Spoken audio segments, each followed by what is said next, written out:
Interview special question की series के अंतर्गत आज हम ये जानेंगे कि कोई भी विषय एक अलग डिसिप्लिन है अथवा नहीं है। तो पहले देखते हैं क्या गुण है उसमें। Discipline has a particular object of research तब the object of the research may be shared with another discipline. यानी कोई भी विषय डिसिप्लिन तभी होगा तब वह अपनी जो रिसर्च के उद्देश्य हैं वो उसकी पर्टिकुलर हों, स्पेसिफिक हों, और वह अपनी उन उद्देश्यों को किसी दूसरे डिसिप्लिन के साथ साझा कर सकता हो, तो वो डिसिप्लिन के रूप में भी काम करेगा और विषय के रूप में भी कहलाएगा। दूसरा गुण देखते हैं। Discipline has a body of accumulated specialist knowledge referring to their object of research which is specific to them and not generally shared with another discipline।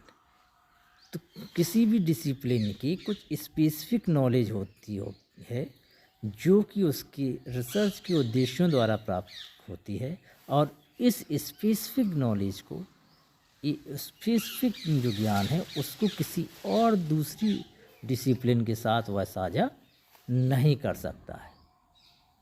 तो ये डिसिप्लिन की दूसरी विशेषता है। कोई सब्जेक्ट है वो डिसिप्लिन होगा या नहीं होगा।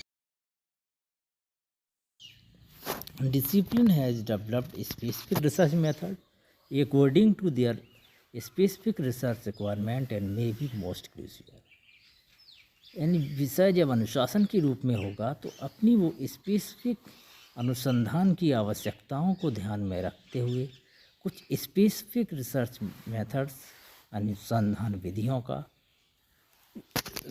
विकास करेगा जो कि उसके लिए अति महत्वपूर्ण होंगे, तभी वह विषय अनुशासन के रूप में आगे बढ़ेगा, वरना विषय के रूप में ही रह जाएगा।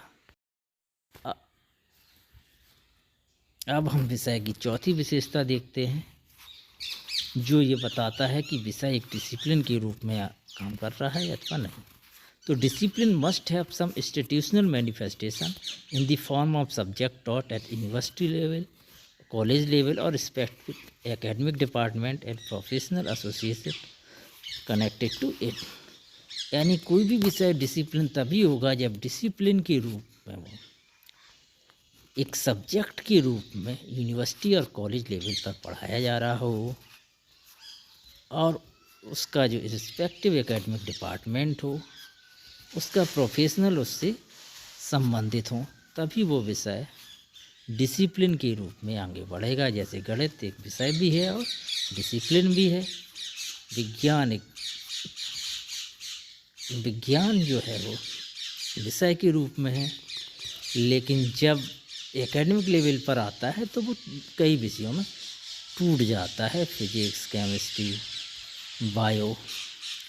तो इस तरह साइंस क्या हो जाएगा, एक इंटरडिसिप्लिनरी सब्जेक्ट हो जाएगा। अब अगले गुण पर जाते हैं कि कोई भी विषय डिसिप्लिन होगा या अथवा नहीं होगा। Discipline have theories, concepts and that can organise the accumulated specialist knowledge effectively. तो जो विषय डिसिप्लिन के रूप में होगा तो उसकी कुछ थ्योरीज होंगी, कुछ अपने सिद्धांत होंगे, कुछ अपने कंसेप्ट होंगे, जिसको वो ज्ञान के रूप में एकत्रित करके ऑर्गेनाइज कर सकेगा।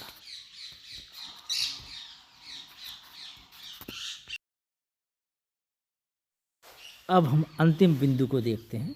डिसिप्लिन यूज स्पेसिफिक टर्मिनोलॉजी और ये specific technical language adjusted to their research objective.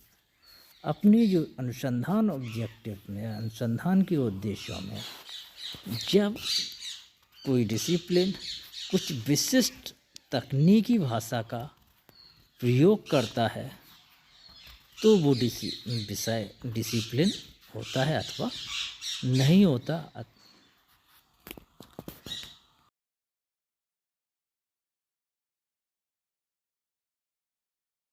उपरोक्त विवेचन से स्पष्ट है कि जिस विषय में उपरोक्त सभी विशेषताएं होंगी वह विषय एक डिसिप्लिन के रूप में होगा।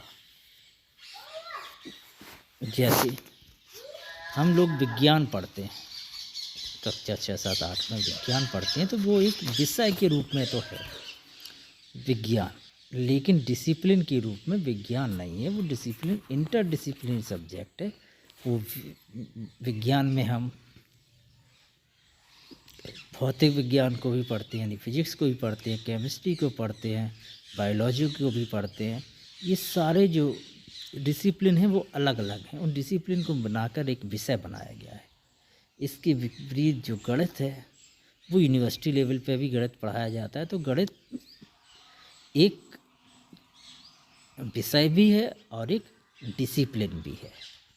जहाँ तक शिक्षा शास्त्र का संबंध है, तो शिक्षा शास्त्र एक विषय ही नहीं है, तो इसलिए इसको इस भाग में पढ़ना न्यायोचित नहीं होगा। तो शिक्षा शास्त्र एक विषय नहीं है, बल्कि वो एक केवल डिसिप्लिन है। वो डिसिप्लिन है क्यों है, इसका अध्ययन हम अगले वीडियो में करेंगे, जो कि इंटरव्यू स्पेशल क्वेश्चन होगा।